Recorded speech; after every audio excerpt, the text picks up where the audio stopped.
Welcome back to my channel ST education.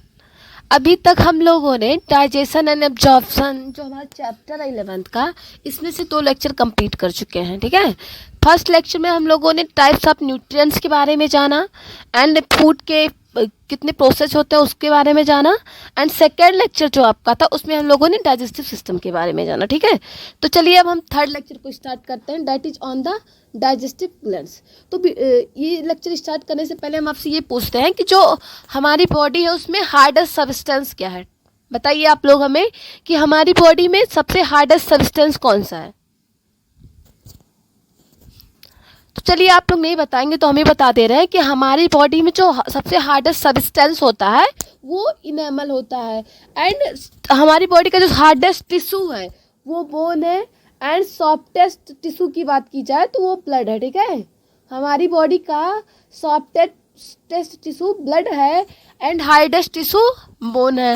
Hardest substance की बात करें तो वो इनेमल है, क्योंकि इनेमल जानते हैं कितना ज़्यादा स्ट्रेंथ वाला होता है। ठीक है, तो चलिए हम डाइजेस्टिव ग्लैंड के बारे में पढ़ते हैं बिना टाइम वेस्ट के। सो चलिए देखते हैं क्या एनसीईआरटी में क्या दिया हुआ है। The digestive glands associated with the alimentary canal include the salivary glands, the liver and the pancreas. Alimentary canal से एसोसिएटेड डाइजेस्टिव ग्लैंड्स में salivary glands, liver and pancreas include होते हैं। ठीक है, समझ में आ गया आपको कि डाइजेस्टिव एलिमेंट्री कैनाल से एसोसिएटेड डाइजेस्टिव ग्लैंड में आपके salivary glands, liver and pancreas include होते हैं। Saliva is mainly produced by 3 pairs of salivary glands, the parotid, cheeks, the submaxillary submandibular lower jaw and the sublingual below the tongue. These glands situated just outside the buccal cavity secrete salivary juice into the buccal cavity. Saliva का formation 3 pair of salivary glands के द्वारा होता है। ठीक है, जो आपका saliva है उसका formation 3 pair of salivary glands के द्वारा होता है। पहला क्या है, पैरोटिड ग्लैंड्स जो आपके चीक में प्रेजेंट होते हैं। ठीक है, पैरोटिड ग्लैंड्स जो आपके चीक में प्रेजेंट होते हैं। एक होता है आपका सब मैक्सिलरी ग्लैंड्स जिसका एक और नाम है सब मैंडिबुलर। ठीक है, जिसका एक नाम है सब मैंडिबुलर, ये लोअर जॉ में प्रेजेंट होता है। एंड जो तीसरा आपका ग्लैंड्स है वो है सबलिंगुअल, ये बिलो द टंग में प्रेजेंट होता है। ठीक है, टंग के नीचे प्रेजेंट होता है सबलिंगुअल ग्लैंड्स। अब क्या है कि इसमें ये जो ग्लैंड्स होते हैं आपके, ये जो ग्लैंड्स हैं ये क्या करते हैं कि बकल कैविटी के आउटसाइड सिचुएटेड हैं, एंड इन ग्लैंड्स में सलाइवरी जूस सिक्रीट होकर बकल कैविटी में पहुंचती है। ठीक है, इन ग्लैंड से सलाइवरी जूस सिक्रीट होकर बकल कैविटी में पहुंचती है। ठीक, इतना समझ में आ गया ना आपको।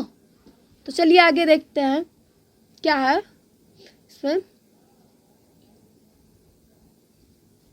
ठीक, तो liver is the largest gland of the body, weighing about 1.2 to 1.5 kg in adult human. Liver human के बॉडी की लार्जेस्ट ग्लैंड है जिसका एडल्ट में वेट अबाउट 1.5 से, ठीक है 1.2 से 1.5 kg तक होता है। ठीक है, इसका जो वेट है ह्यूमन में, एडल्ट ह्यूमन में 1.2 से लेकर के 1.5 kg तक होता है।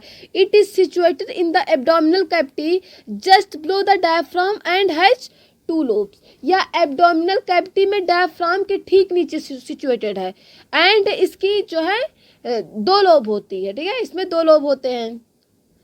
अरे डायफ्राम आपके एब्डोमिनल कैविटी के जस्ट बिलो सिचुएटेड है। ठीक है, इसमें 2 लोब होते हैं। The hepatic lobules are the structural and functional unit of liver containing hepatic cells arranged in the form of cards। ठीक, जो आपके हेपेटिक लोब्यूल्स हैं ये लीवर की स्ट्रक्चर एंड फंक्शनल यूनिट है। ये लीवर की स्ट्रक्चर एंड फंक्शनल यूनिट है जिनके अंदर हेपेटिक सेल्स कार्ड की फॉर्म में अरेंज होता है। ठीक, समझ में आ गया ना इतना आपको। तो चलिए आगे देखते हैं क्या है। Each lobule is covered by a thin connective tissue sheath called the Gleason's capsule। जो आपके क्या होते हैं कि प्रत्येक लोब्यूल्स जो आपके हैं हिपैटिक, ठीक है, जो प्रत्येक लोब्यूल्स हैं कनेक्टिव टिश्यू की एक थिन शीथ से ढकी होती है जिसे ग्लिंसस कैप्सूल कहते हैं। क्या कहते हैं इसे? ग्लिंसस कैप्सूल कहते हैं।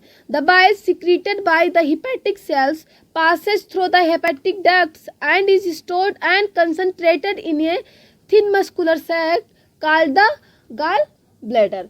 हेपेटिक सेल्स से बाइल सिक्रीट होता है जो हिपेटिक डक्ट से होते हुए एक thin muscular sac like gall bladder में कंसंट्रेट एंड स्टोर होता है। ठीक है, तो the duct of gall bladder cystic duct along with the hepatic duct from the liver forms the common bile duct। ठीक है, तो क्या करते हैं कि ये जो आपका गॉल ब्लैडर है, ये gall bladder duct hepatic duct से मिलकर एक कॉमन बाइल डक्ट बनाती है। हिपैटिक डक्ट से मिलकर एक कॉमन बाइल डक्ट बनाती है। The bile duct and the pancreatic duct open together into the duodenum as the common hepatopancreatic duct which guarded by a sphincter called the sphincter of OD.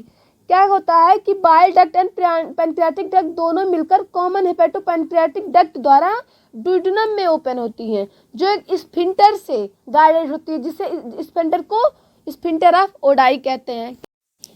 तो आपकी जो sphincter of Oddi होती है वो यहाँ पे प्रेजेंट होती है। ठीक है, बता रहे आपको कहाँ पे प्रेजेंट होती है, वो यहाँ पे प्रेजेंट होती है, स्फिंक्टर ऑफ ओडाई। ठीक है, समझ में आया आपको कहाँ प्रेजेंट होती है स्फिंक्टर ऑफ ओडाई? ठीक है, तो चलिए आगे देखते हैं, समझ में आ क्या होगा आपको।